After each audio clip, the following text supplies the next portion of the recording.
Greetings viewers and welcome back to the channel. In today's video we are back on the 2008 Forester XT 5-speed manual. After the inspection the other day, the customer called me. Actually, I called the customer and told him everything I found. So upon my recommendation, we're going to go ahead and install an ASIN timing kit. So we've got the tensioner, belt, water pump, got a new Subaru thermostat, got all of the idler pulleys, got the serpentine belt, AC belt due to the wear on those, as well as the frame. I also have a new Subaru air filter ready to go on this car as well. And we've got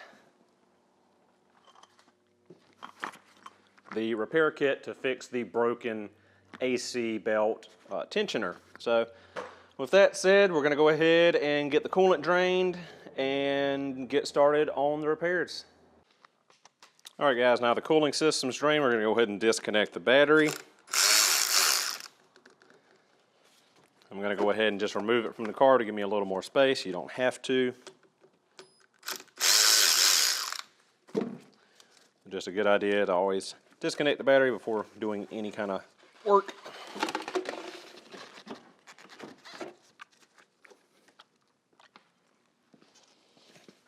Now that the battery's out of the way, let's go ahead and get the engine cover removed. And set that to the side. We're going to go ahead and remove the two 10mm bolts that secure the coolant reservoir and get it out of the way.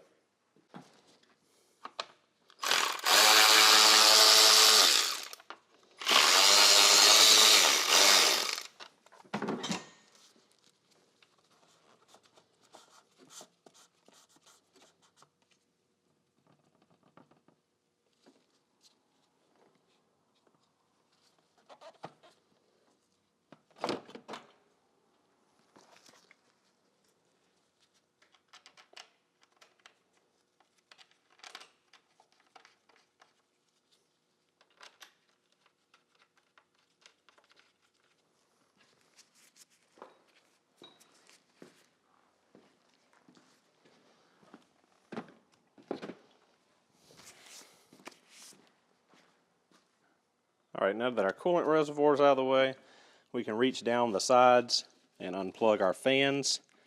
Each fan has a plug on either side. You should be able to look straight down and see it. Pretty simple connector, just push the center pin and pull the two halves apart.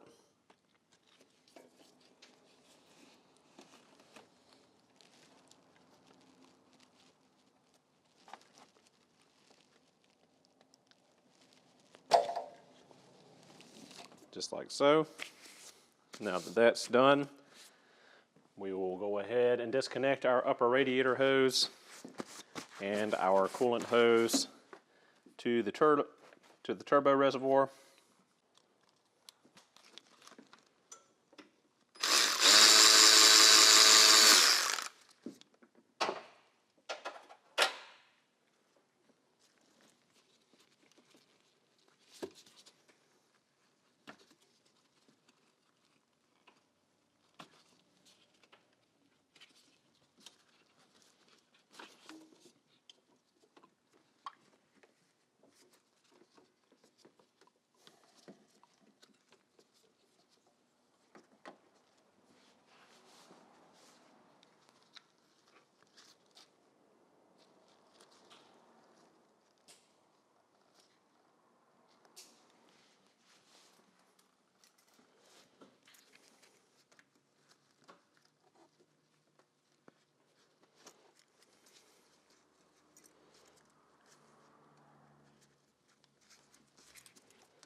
Just curl these back and out of our way.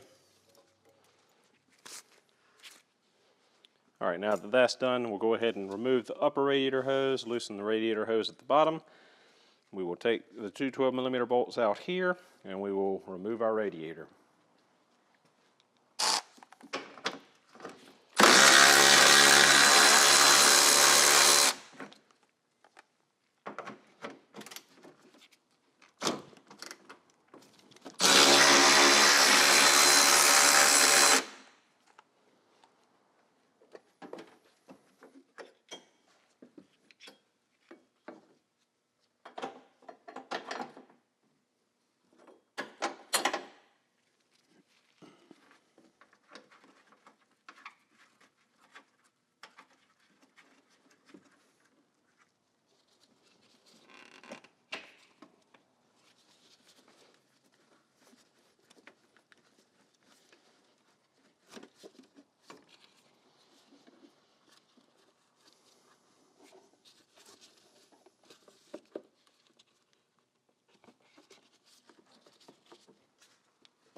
All right, now we're going to go ahead and get the serpentine belt, AC belt, and brackets out of our way.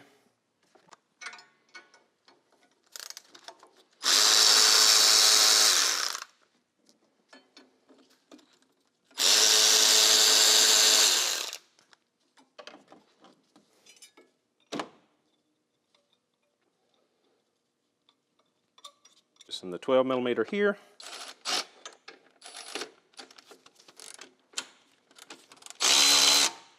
Loosen this 12 millimeter.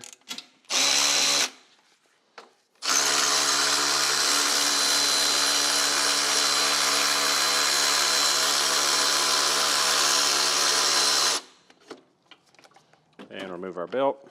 We will be replacing these belts. They're pretty worn and old. And this one's actually got a spot where it's starting to come apart.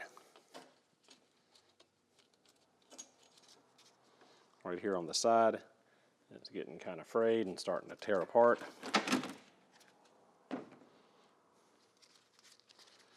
Grooves are pretty deep, and we got some cracking in the belt as well. So, fit for the trash can. Now to remove the AC belt. Loosen that 12, and that's it. We normally loosen this 12 millimeter here, but the tensioner is broken, as you can see right here. So all we got to do is pull up and pull the belt off. This belt as well has kind of got some deep grooves in it and starting to get a little bit of cracking, so straight in the trash it goes. We'll go ahead and remove this tensioner because we're going to need to rebuild it anyway.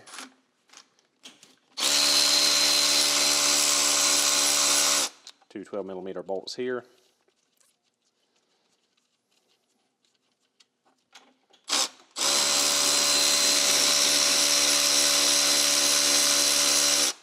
Out it comes.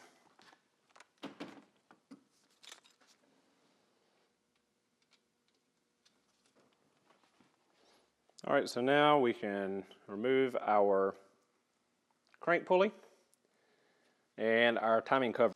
All right, so company 23 crank pulley holding tool in place. 22 mil socket.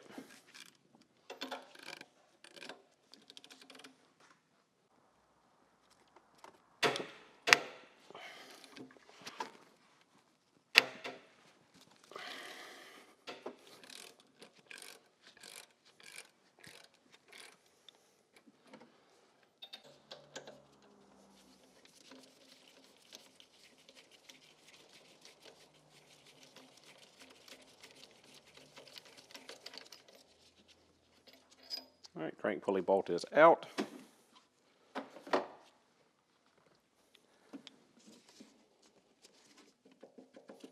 Followed by the crank pulley. Now we can go ahead and remove outer and inner timing covers, which are secured with 10 millimeter bolts.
Alright, so I've gone ahead and put the crank pulley back on and crank bolt.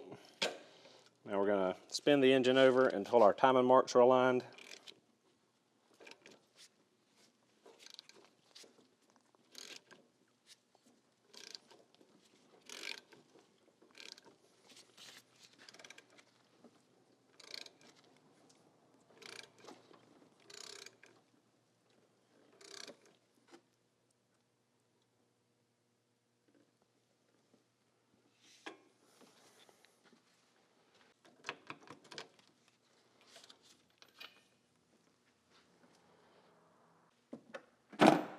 All right, now that we got that handled, we can go ahead and remove the two 10mm bolts here to remove the timing belt guard above the crank. This is only found on manual transmission cars. This guard is in place to prevent the timing from jumping in the event of stalling the car.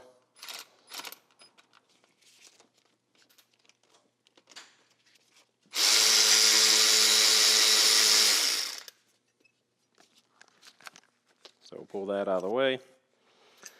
And there's also a guide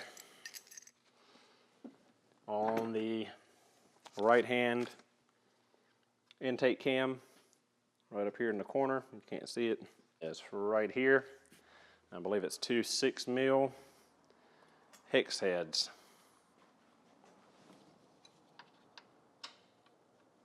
Maybe it's 5mm.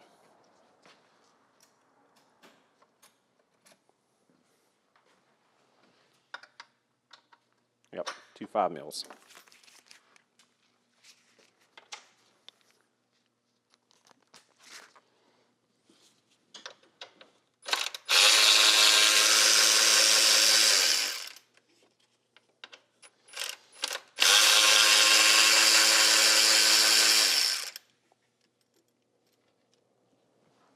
All right, now that's out of the way, we can go ahead and remove the lower smooth idler pulley, the cogged pulley, and then remove the timing belt and the rest of the components. All right, so all the pulleys should be held in place with 14mm fasteners.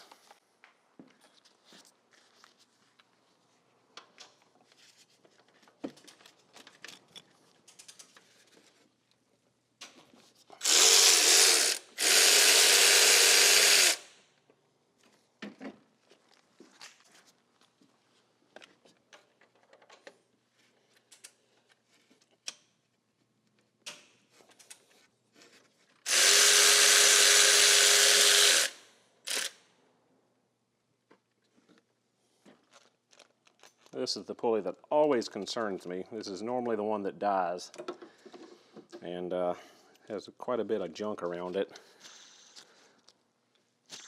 It's got quite a bit of noise in the bearings already. So just due to the age, it might have been getting close to failure. So good thing we're going ahead and replacing all of this and getting maintenance caught up to date.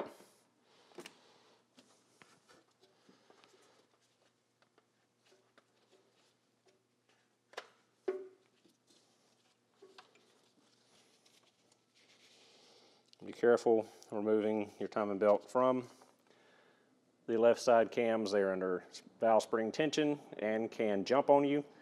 The right side are in a neutral position and perfectly fine. You can move them by hand. These are more difficult. There is a special cam holding tool, but I do not possess it and I've not had need for one.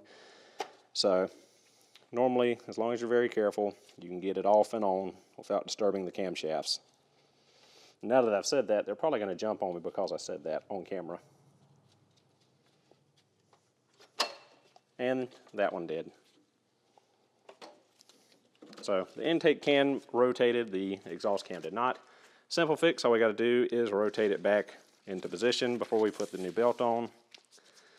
And this is an original timing belt. If you look around it, let me see, I can barely make out where it said Subaru. I think I showed you that in the inspection video on this vehicle. I'm not seeing it right now though. But the belt was past time for being replaced, as it was original at 83,000 miles, and with it being 11 years old at this point.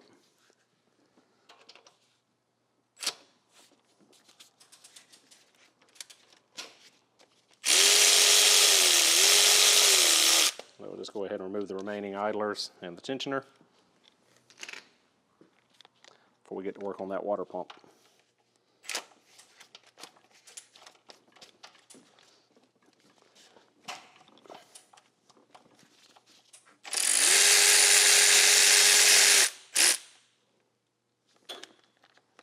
And our tensioner was starting to leak a little bit as well.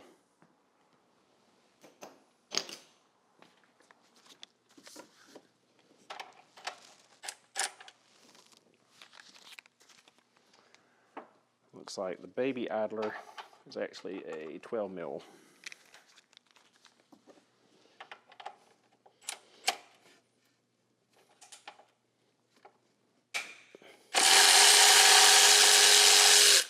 And this extra little baby idler is only found on the turbo cars and dual overhead cam cars. Alright, got everything stripped off. Now we'll get to the water pump. There are two hoses here on the side of the water pump. You're not going to be able to see on camera. But take the hose clamps, pull them back, pull those two hoses off. We've got two 10mm bolts here that holds on the thermostat housing. And we've got 1, 2, 3, 4, 5, 6 water pump bolts. Remove those. 1, 2, 3, 4, 5, 6 to get the water pump out.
Just like so, and remove your pump. Alright, now that the old water pump is out, we can go ahead and remove our thermostat housing.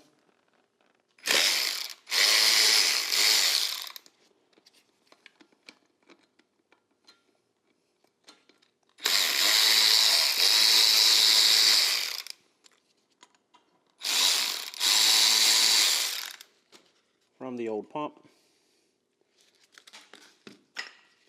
and toss the old pump and old thermostat. Alright, we've got our new ASIN water pump, we've got our cleaned up thermostat housing, we've got our new Subaru Genuine thermostat, part number 21200AA072. with a new thermostat gasket. I'm going to install the new gasket. Make sure your little jiggle valve here is facing up, 12 o'clock position.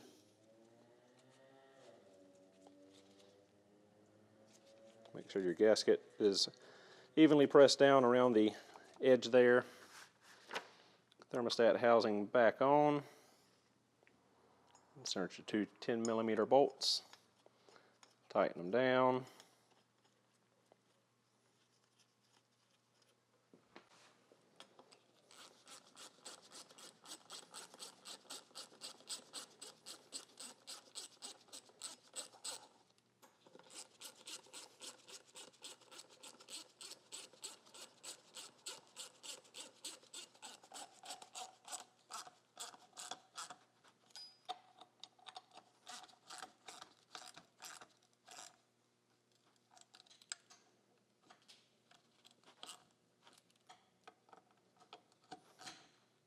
And just snug them both down. And epic fail. So you saw the video all the way up doing the timing belt service until I got to the thermostat. When I was filming that, it was like 8:30 at night, and I said to heck with it, calling it quits for the night, packed up, went to the house. So this morning when I got to the shop, today just was not my day. Super hectic, things going crazy, and I did not feel like setting up the camera and continuing the video. I had too many people coming in and out, aggravate me all day to even think about filming it, and this car kicked my butt. This is the most aggravating timing job I've done. It didn't seem, no matter what I did, getting the belt on, the cams jumped on me 2 times, and it was just a nightmare, and everybody had to come up and ask me a million questions while I was doing it, and got super frustrated and was about to throw stuff across the shop. But it's done. New air filters installed. We fixed the AC bracket, the tensioner bracket. We got the timing belt water pump replaced, new coolant in, new thermostat. Got 4 brand new Michelin Defenders, mounted and balanced. Had to put 4 new TPMS sensors in it because all the sensors batteries were dead. Had to do the programming on that. Just got back from the test drives. Everything's good to go. Car is ready for the customer to pick up. Everything nice and shiny and back looking like new underneath. So yeah, sorry about the crappy video. I meant to do a full step-by-step DIY guide on doing the timing on this car, but it just didn't happen. It's just been one of those days. So I've got plenty of other timing belt, step-by-step timing belt videos, so hopefully you won't hate me too much for not completing this one. But just like I said, it's one of those days. Tomorrow I get to get back on the WRX, which by the time this video comes out, you should have already seen the introduction video where I pull the engine. So engine is on the engine stand. Got to get into resealing this thing, do the timing kit on it. We've got a big hot mess. So bunch of gunk in the throttle body to deal with. Check the turbo. Luckily it's not got any cracks in it. Track down a clip for that. We've got rear main seal leaking, the piston pin access cover, little air separator. I think I went over this in the, nope, that's the clutch removal video, which I haven't made yet. So these are all coming out of order. But anyway, doing all the seals and gaskets on this thing, except for the rocker covers, because the owner said he did his rocker covers and spark plugs himself. But it's set here for 2 nights now, and this is what I find. So we've got oil dripping off right here, and I think he cracked his half moon seals. Because they're about getting old with age and brittle, and it looks like the corner's missing here, and I think he filled it full of RTV, which isn't going to keep it from leaking. So most likely I'm going to have to redo this for him as well while I'm doing the rest of the engine reseal. Kind of wish he had not done that and just let me handle it when I was doing all the rest of the work. But that's on the agenda. Another big moment is with the clutch kit. That's garbage. The stock flywheel, as you saw or may not have seen, depending on the order of the videos released, it was hot spotted and cracked and just bad, but I sent it off to have it turned just to see if it would turn out, because a new flywheel is like $400, $300 from Subaru. It's insane. I can't find an aftermarket XD one that's not like $400 and something lightened flywheel, but that's after they turned it. And you see there are tons of hot spots and glazing in this thing, and it just not, I'm not reusing that. That's not reusable. I mean, you could reuse it, but that's gonna cause a bunch of chatter and issues. So that's why it's in the top of the scrap metal bin here. There's the old tires off the Forester.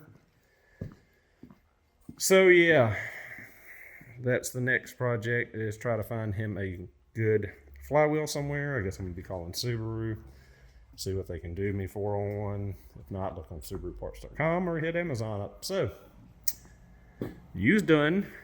Get out of here. You gonna be a little longer. So,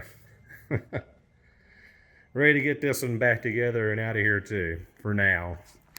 I'm sure we got lots more work to do on this car in the future. But yeah, we'll go ahead and cut it off here. No sense in watching me run around rambling on. Thank you so much for watching. Hope you enjoyed the video, and I will see y'all in the next one.